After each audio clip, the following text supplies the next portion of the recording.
Amém. Irmãos, então eu fiz uma pesquisa para saber quanto tempo tem as 24 horas que nós temos. E nós temos num dia, 24 horas, 1.440 minutos e 86.400 segundos. É muito tempo. E muitas vezes nós nos perdemos no meio desse monte de minutos e segundos, no meio dessas 24 horas. E muitas vezes nós acabamos o dia tão cansados de fazer tanta coisa e não terminamos nada daquilo que nós começamos. E às vezes deixamos pela metade muitas coisas. Às vezes começamos uma coisa, paramos, e começamos outra e paramos, e assim nós não damos fim a nenhuma coisa. Nós não sabemos gerir o nosso tempo, nós não sabemos controlar o nosso tempo.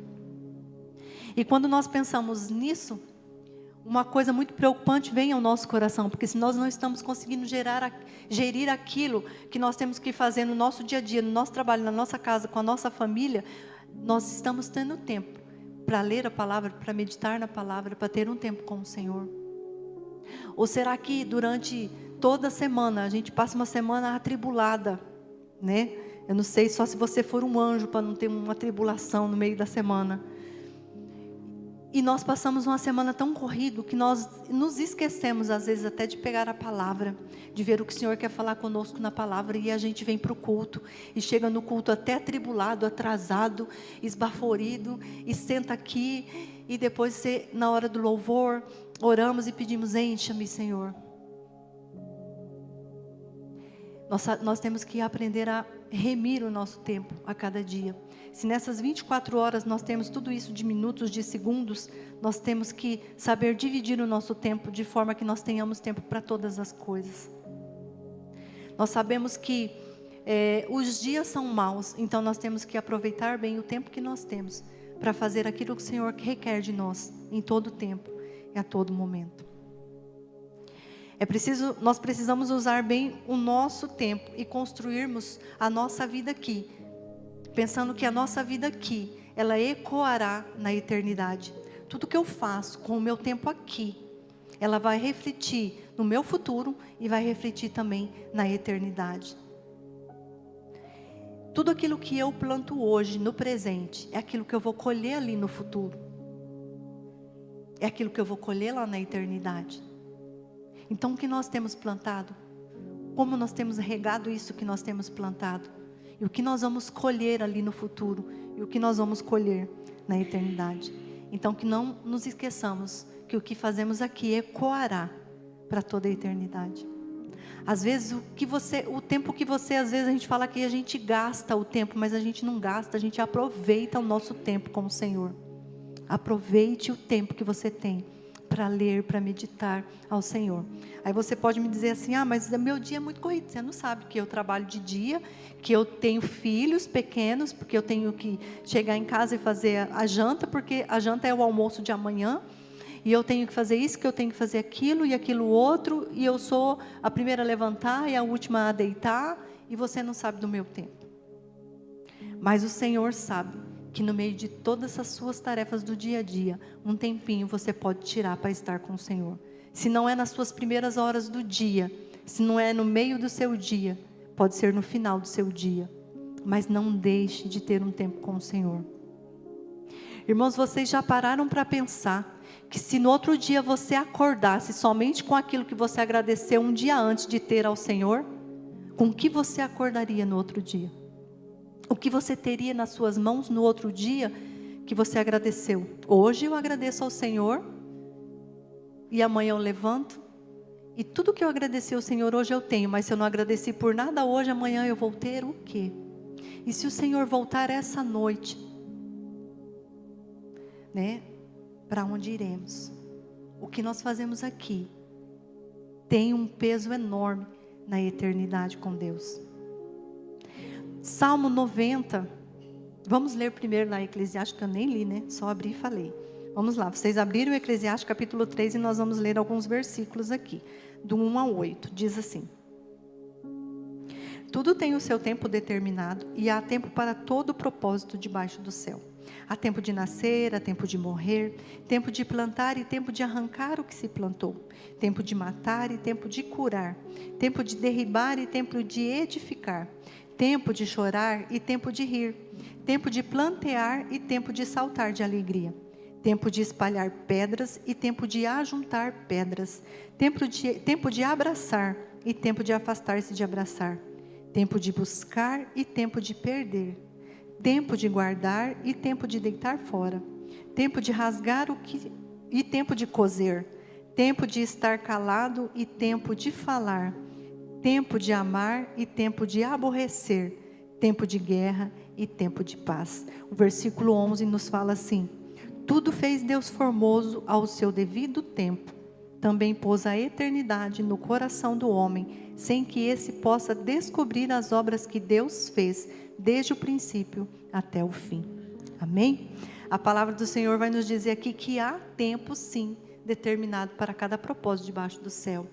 E vai nos dizer aqui no versículo 11 que o Senhor Deus, Ele colocou também em nosso coração a eternidade. Por isso é esse nosso anseio pela volta do Senhor. Por isso é nosso anseio pela eternidade, onde nós estaremos eternamente louvando e engrandecendo o nome do nosso Deus. Abra lá sua Bíblia em Efésios capítulo 5, versículo 16.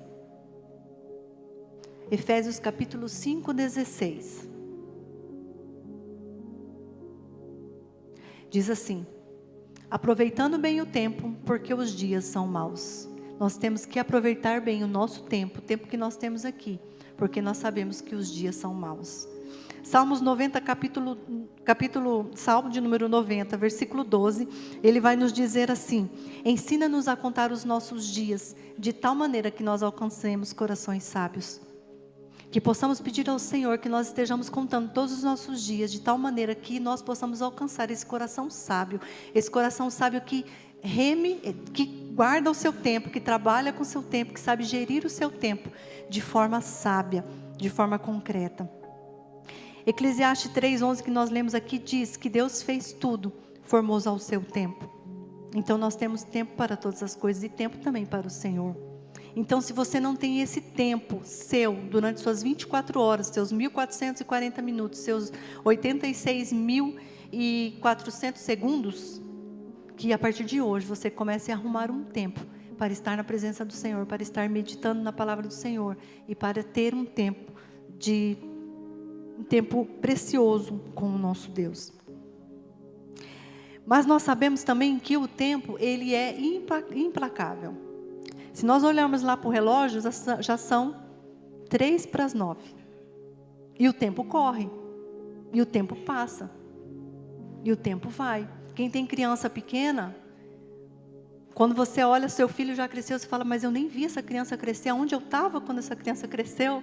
Passa rápido o tempo, né? Esses dias atrás a gente estava conversando, eu e a Cris, e olhando, e aqueles que a gente via enquanto nós ministrávamos o louvor, ficavam ali ao redor brincando, são aqueles que hoje cantam, que é o Estevão, que é a Sara, o Wesley. Então é aqueles que a gente, enquanto a gente estava fazendo, eles eram pequenos, quando a gente olha, a gente fala, mas parece que eu nem vi e cresceu. E às vezes eu paro e pego me perguntando, será que eu aproveitei todo o tempo possível que eu tinha, enquanto minha filha era pequena, porque agora já é adulta, já é casada? Será que eu aproveitei? Será que eu ensinei? Será que eu ensinei tudo que eu precisava ensinar? Depois tem que perguntar para ela, né? Então o tempo, ele é implacável, ele não para, ele não espera. O tempo não espera. Então nós temos que saber gerir bem ele, para que possamos estar aproveitando bem todo o nosso tempo. E uma das frases que mais a gente ouve é, não tenho tempo. Vamos fazer qualquer coisa? Não tenho tempo. Não tenho tempo. E se nós formos ver, nós temos um tempinho, porque muitas coisas têm roubado o nosso tempo.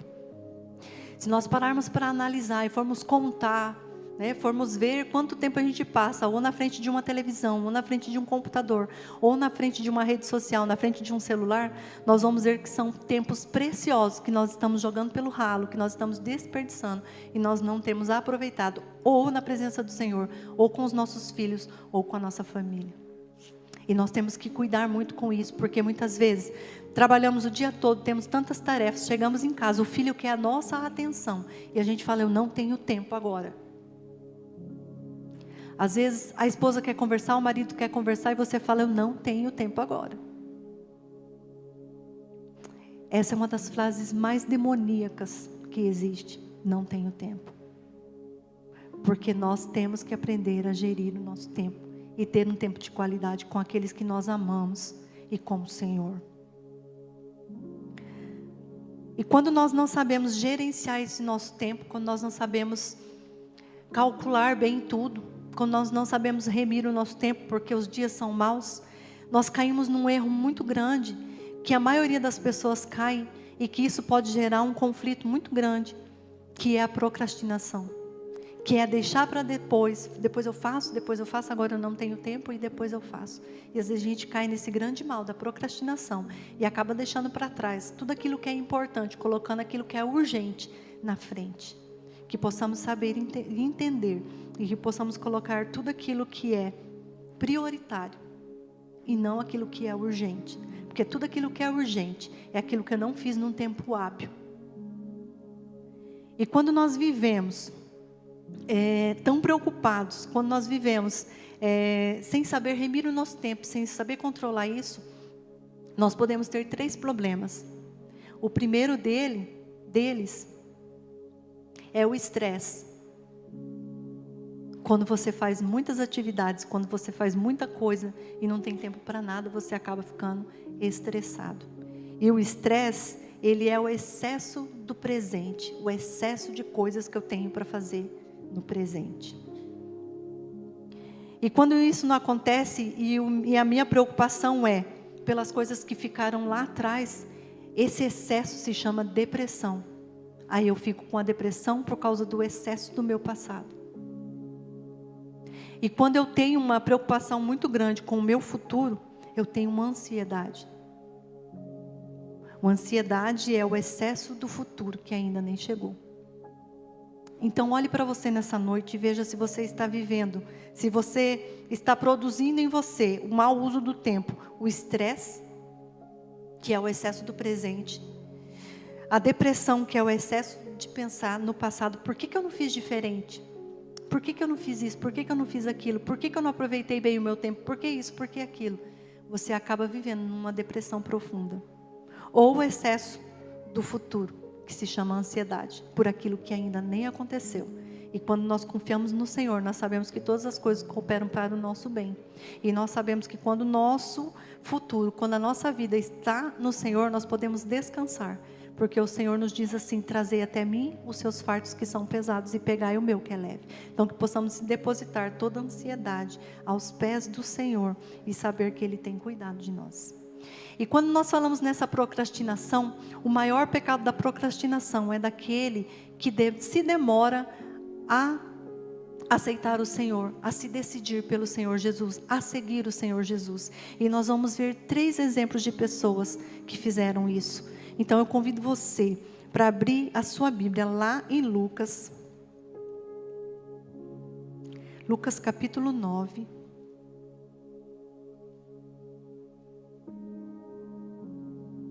Nós vamos ler de 57 ao 60.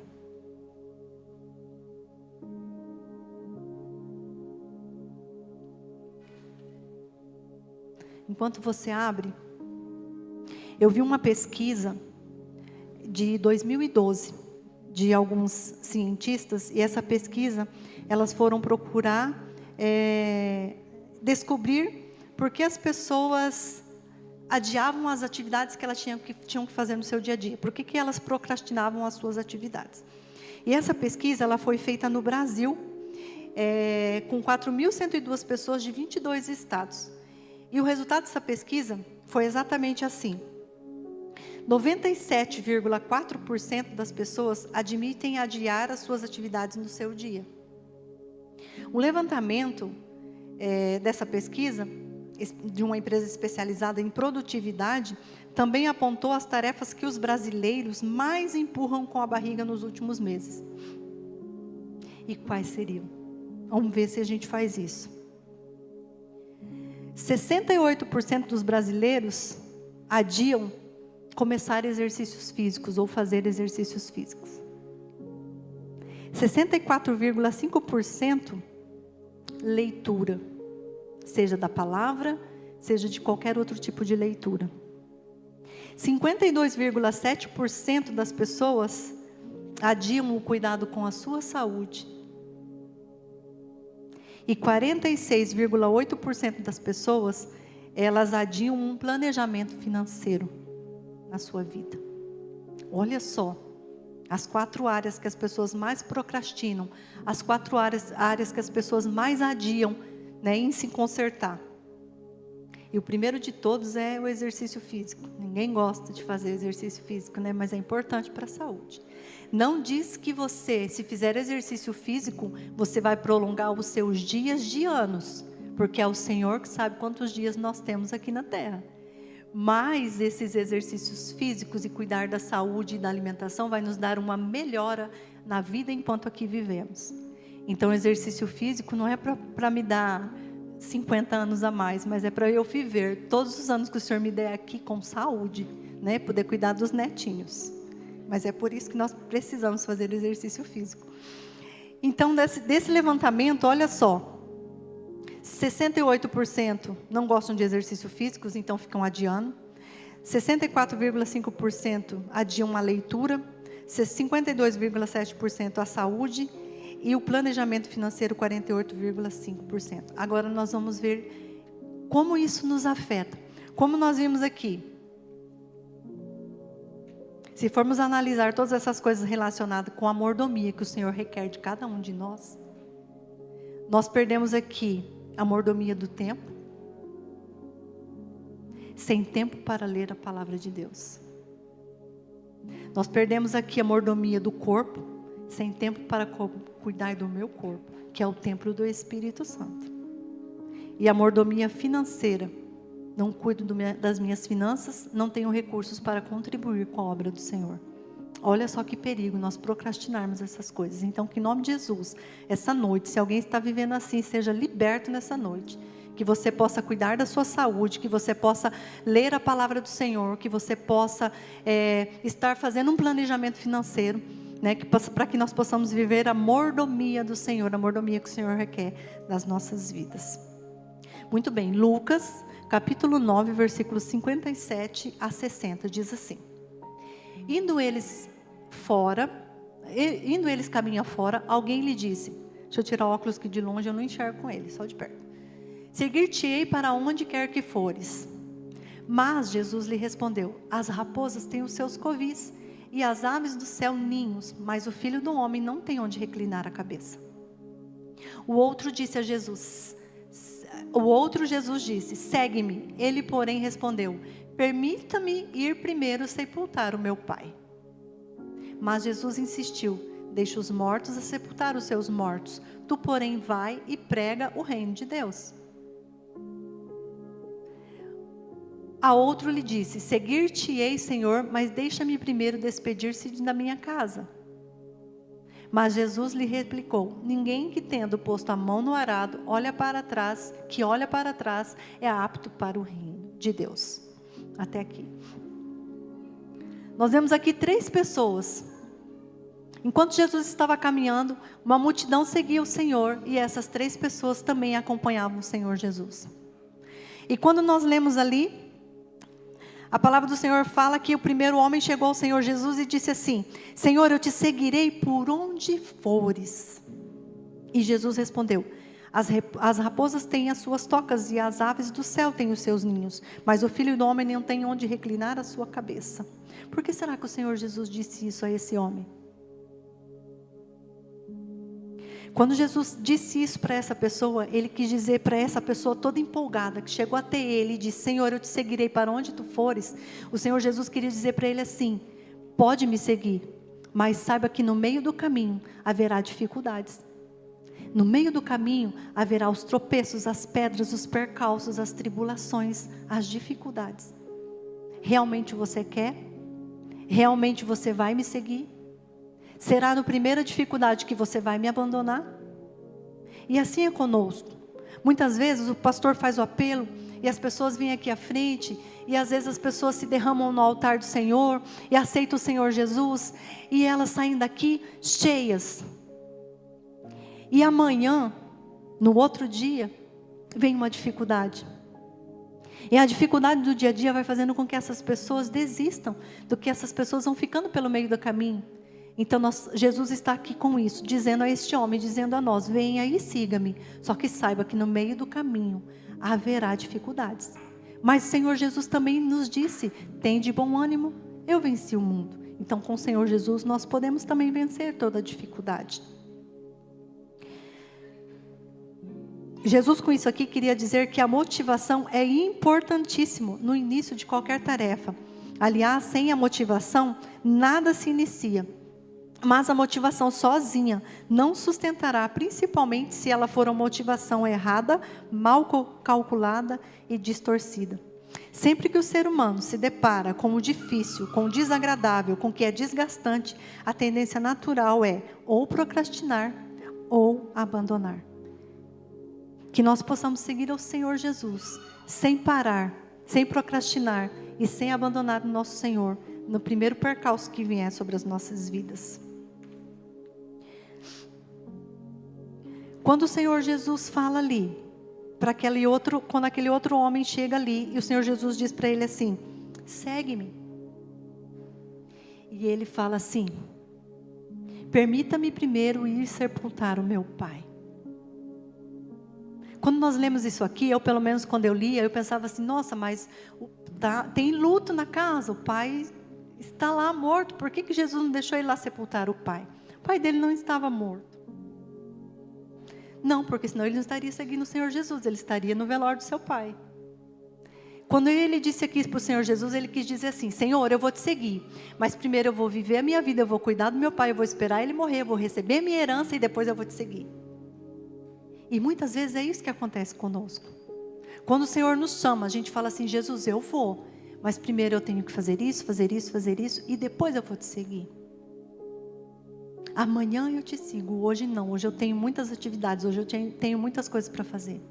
Então para esse outro homem aqui, para ele era mais importante se preocupar com os afazeres lá fora, com as coisas da sua casa, com o que ele tinha de mais precioso, que era cuidar ali para ver se o pai falecia, para ele ficar com a herança, desfrutar, para depois seguir o Senhor Jesus. Ele estava ali procrastinando a bênção de ter ao lado dele aquele que é o autor da vida, aquele que é o dono de todas as bênçãos, aquele que é o dono do ouro e da prata, aquele que dá para ele aquilo que o homem não pode dar, que é a vida eterna. Então que não possamos ser como esse segundo homem que chega até o Senhor Jesus e diz que primeiro eu preciso cuidar dos meus afazeres, mas depois eu vou te seguir. Muitas vezes, meus irmãos, a gente ouve pessoas jovens dizer, não, mas eu sou muito jovem ainda, deixa eu aproveitar minha vida e depois eu vou seguir ao Senhor Jesus. E a gente não sabe o nosso dia de amanhã, a gente não sabe o que vai acontecer quando a gente sair ali fora, a gente não sabe do nosso amanhã. Então que possamos hoje aproveitar o momento, que hoje seja o dia da salvação, que hoje seja o dia de nós colocarmos as nossas vidas diante do Senhor Jesus. E o terceiro homem que a gente vê ali, ele diz assim para o Senhor Jesus, eu vou te seguir, mas deixa primeiro eu voltar, despedir-me da minha família. E Jesus lhe respondeu, ninguém que põe a mão no arado, olha para trás, é apto para o reino de Deus.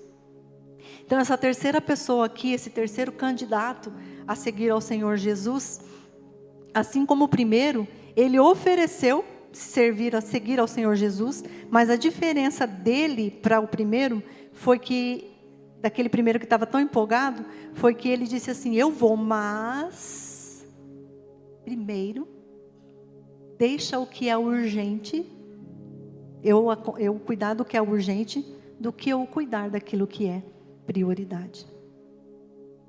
Então o que será que ele estava querendo? Será que ele estava querendo dizer o que para o Senhor Jesus? Será que ele só queria ir lá e falar assim, ó família, eu estou seguindo o Senhor, tchau? Não, ele queria ter uma vida dupla. Ele queria seguir o Senhor Jesus, mas ao mesmo tempo ter aquela vida que ele tinha antes. E muitos de nós ainda têm vivido dessa forma. Segue o Senhor Jesus na quinta, no sábado, no domingo, mas no restante da semana nós não seguimos o Senhor, nós seguimos o curso da nossa vida conforme é o nosso bel prazer. E depois nós voltamos e seguimos o Senhor na quinta, no sábado e no domingo. Então que possamos não ser como esse terceiro homem, que disse para o Senhor, eu te seguirei, mas primeiro deixa eu cuidar aqui de algumas outras coisas urgentes, que não é a minha prioridade neste momento, seguir o Senhor. Qual dessas pessoas eu me encaixo? Qual dessas pessoas nós temos nos encaixado no nosso dia a dia? O primeiro que diz, Senhor, eu te seguirei, e vai permanecer, mesmo diante das dificuldades. O segundo que diz, Senhor, eu quero, mas há tantas outras opções. Ou aquele terceiro que disse, Senhor, eu vou, mas há tanto para eu desfrutar agora. Em qual desses três nós nos encaixamos? Muitas vezes nós não estamos sabendo aproveitar o tempo que nós temos. E temos feito como essas pessoas aqui. Como essas duas últimas pessoas que nós falamos. Nós estamos procrastinando o tempo de caminhar com o Senhor Jesus. Lá em Lucas 12, versículo 20, fala assim, põe lá para nós. Michael. Mas Deus lhe disse, louco, essa noite te pedirão a tua alma. E o que tens preparado para quem será? Então quando nós dizemos ao Senhor, há tanta coisa para eu fazer, eu sou muito novo ainda, depois eu te sigo, o Senhor Jesus nos diz, esta noite pedirão a tua alma, e o que você tem para oferecer? E às vezes isso pode parecer muito difícil para nós entendermos, como que essa noite o Senhor pedirá a minha alma? Nas mãos do Senhor está tanto o berço, quando nós nascemos, quanto o caixão, quando nós morremos. Nas mãos do Senhor está a autoridade sobre a vida e sobre a morte. Todos os nossos dias já estão contados. A palavra do Senhor nos diz que todos eles já foram contados, quando nós ainda estávamos no ventre da nossa mãe. Então nós não sabemos ainda quanto tempo nós temos. E muitas vezes quando nós dizemos assim, eu fiz aniversário e fiquei, tive mais um dia de vida. Não, você teve menos um dia de vida. Porque quando nós nascemos, cada ano que passa é menos um dia aqui nessa terra. E aqui na terra é somente uma passagem. O que importa é a vida eterna, porque aqui é finito. Essa carne que nós temos aqui é finita. Mas a vida eterna não. O nosso espírito, a nossa alma não, são eternos, assim como o Senhor é eterno. E aonde nós queremos passar a nossa eternidade. Então, se nessa noite, o Senhor falou ao nosso coração, que nós temos que remir o nosso tempo, falou ao nosso coração, que nós não podemos procrastinar a palavra do Senhor, os afazeres que são prioridades e importantes na nossa vida, colocando outras coisas que não têm prioridade tanto assim, que possamos abrir os nossos ouvidos, que possamos entender que hoje é o tempo, que essa é a hora, que essa é a noite. A palavra do Senhor diz, se nós ouvirmos a voz do Senhor, para nós não endurecermos o nosso coração. Que nós possamos entender que a hora é agora, assim como nós lemos lá em 2 Coríntios 6, capítulo 2. Eis agora o tempo, sobremodo oportuno, eis agora o dia da salvação. Então que nessa noite, em nome de Jesus, possamos refletir na palavra do Senhor, possamos refletir naquilo que o Senhor tem falado conosco todos os dias, possamos refletir e saber se nós estamos remindo o nosso tempo ou se nós estamos desperdiçando o nosso tempo, se nós estamos aproveitando o tempo que nós temos ou se nós estamos jogando pelo rado o tempo que nós temos, e que possamos entender que tudo isso que nós fazemos será cobrado de nós um dia, assim como nós lemos nessa noite lá em Eclesiastes 3, capítulo 11, que o Senhor vai requerer de nós vamos ter que prestar contas para o Senhor, de tudo que fizemos aqui, e o que nós fizemos com o tempo que Ele deu para nós, enquanto aqui vivemos nessa terra. Então na economia de Deus, irmãos, há um tempo e uma temporada para todas as coisas, ao nascimento e à morte, ao início e ao fim, tudo tem uma duração. Como nós lemos no início, há um tempo para todas as coisas. Há um tempo para abraçar, mas há um tempo para se afastar. Há um tempo de luto, mas também há um tempo de alegria. Então, que possamos entender que na economia do Senhor há sim tempo para todas as coisas, há sim uma duração, há um término. Muitas vezes nós falamos, muitas vezes passamos por alguma dificuldade e falamos até assim, parece que não vai ter fim, parece que não vai chegar o fim disso que eu estou passando. Mas tudo tem um início e tudo tem um fim. Então, que possamos nessa noite colocar em ordem tudo aquilo que nós não tivemos colocado, que nós possamos colocar em ordem o nosso dia a dia, o nosso tempo, as nossas 24 horas, os nossos 1440 minutos e os nossos 86.400 segundos. Que possamos colocar em ordem e que possamos saber remir o nosso tempo, saber organizar a nossa agenda, saber organizar de uma forma que nós tenhamos tempo para louvar e engrandecer ao Senhor, um tempo para a nossa família, um tempo para os nossos amigos, um tempo para o nosso lazer, um tempo para cuidar da nossa saúde, um tempo para saber gerir as nossas finanças, um tempo para buscar ao Senhor. Se coloque em pé neste momento, meus irmãos.